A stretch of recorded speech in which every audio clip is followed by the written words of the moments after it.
What's up, guys? Got another Wildstar raid boss kill for you today. This time it's Phage Maw. This is a one-tank fight, so I am running DPS for this. Here's the first phase. Somebody's going to get chosen. That person needs to click the energy shield and everybody goes to the middle. He's going to come down and smack on the ground. If you don't hit that energy shield, if somebody doesn't hit the energy shield and he smacks down, it will kill everyone. So you got to keep that in mind. You'll be seeing that in a later phase. But the first part of this fight, he's mooed from where he face plants on the ground and you do as much damage as possible. And then he's going to transition into the bomb phase.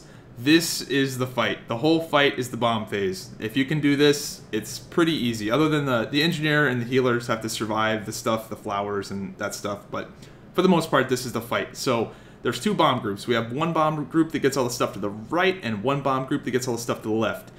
We have one guy calling the bombs per group. So the guy that's calling the bombs in my group is the octopus, Zelius. He calls the bombs, and for the most part it's pretty obvious, like that one, that's an obvious call to get that one. But if there's two that come out at the same time, I sort of hesitate and wait on his call, before I, blow a bunch of movement abilities to go one way. So a little tip right there, if you're doing this, have one leader per group that makes the bomb calls. Don't just say, everybody, whatever, get the closest one, because there's a lot of confusion there if two come out at the same time, and sometimes you don't see one. So one guy call the bombs for each group. Trust me, that helped us a lot when we started doing that. So, yeah. The thing with these bombs, when we kill these bombs, you'll notice that we take a ton of raid damage. Boom, that bomb goes off. Everybody in the raid takes damage. So that means you have to stagger the bomb explosions. So one group kills one bomb, another group kills another bomb. But if you have like 3 bombs go off in a row, then they'll die. Then we'll die. So one thing we started doing is there's a really, really overpowered trinket that's for PvP. A really overpowered PvP gadget that restores, I think, 8,000 health or something. And we use that for this fight. At least a few of us do. So you'll notice if you rewind that, I popped that gadget right when I took that damage, and I raid healed everybody for like 5k. I think it hits up to myself and 5 other targets or 4 other targets. I don't know. It's really good. I think it's called Recovery. So check that out. It really helps with the raid healing for the bombs. So we started using that. We did have everybody using it, but we decided that it was better just to have only a few people per group use it, and that helped us a lot. So check that out. Once we kick all the batteries in, the energy shield phase, somebody gets marked, they have to click the energy shield, boom, move phase again, rinse and repeat. That's the whole fight. That's it. Like, literally, it's just cycles of this. As the phases go on, like this next bomb phase, there will be more bombs. I think there was, 7 bombs in the first phase, and there's like 9 in this one. I don't, it's either 5 and 7 or 5, 7, I think it might be 5, 7, 9. So, yeah, more bombs come out. Bomb group calls it. I wait for the octopus to see where the octopus is running. Then I go boom, boom, movement ability in, kill the bombs. I think you guys get it. So I don't think I end up having to use my trinket until way later, but I think some people might use theirs. I don't know. It's hard to say, but yeah. The reason why we're using an engineer tank, so you'll notice that you see the red lines going across the room right there.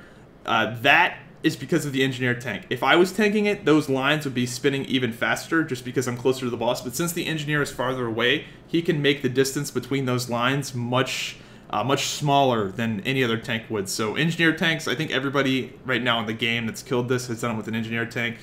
Or at least it's optimal with an engineer tank just because of that. You see how far away that engineer tank group right there is? The guy marked his bomb in the background right there is the engineer tank. It's pretty optimal. We might use the healing trinket right here. This looks like a situation where I'd use it.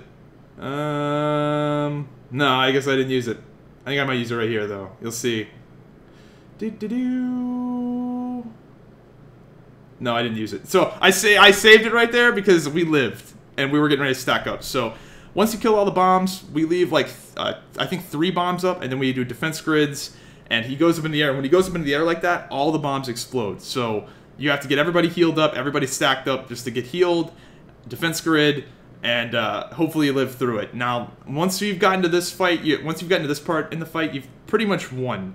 If you have good enough DPS, the fight is over. Kick the batteries in, and it's GG at this point if you have the DPS for it. Now, unfortunately, our engineer tank died, so this part right here, we don't have a tank. So Master Chief, our engineer DPS, went into tank stance, and he will now be tanking the fight. So here's the shield phase. Everybody stack up, hit the shield, boom, boss is gonna come crashing down.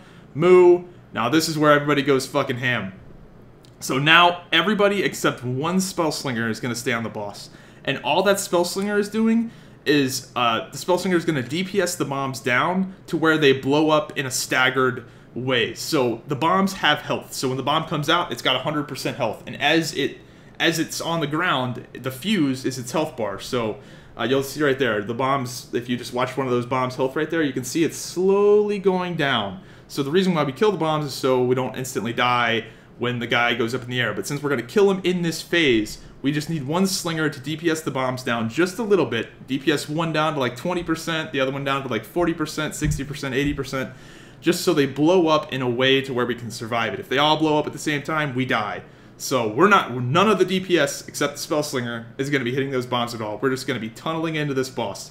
And you'll notice that all the warriors here are chaining defense grids. We're calling out defense grid, I got next defense grid, I got next defense grid, so we take less damage. And we're also using the healing trinkets. So you see that, I think that heal right there might have been a healing trinket. Just watch my gadget, you'll see when we dip, I'm going to use it. So also be sure to check out the live version of this on Twitch, where you can actually hear the communication. You see right there how I used that trinket and healed up everybody?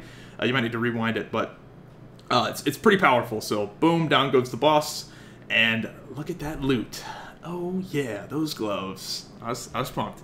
Anyway, I would recommend checking out the live version just so you can hear the chaos of that fight. We had a pretty clean kill, other than the tank dying. I think everybody executed it pretty well. So anyway, hope you guys enjoyed the video, and I'll see you next time. The live version should explain the fight. If there's anything I missed, you should pick it up in the live version. So I'll see you guys next time. Right now, the bosses are really close, so the melee can cleave, and we got to kill the bots instantly. So you'll see a bot will come out, boom, kick, and it's got to die instantly. See how I just died instantly right there? That was pretty good. DPS did a good job right there, especially with the boards coming out at the same time as well.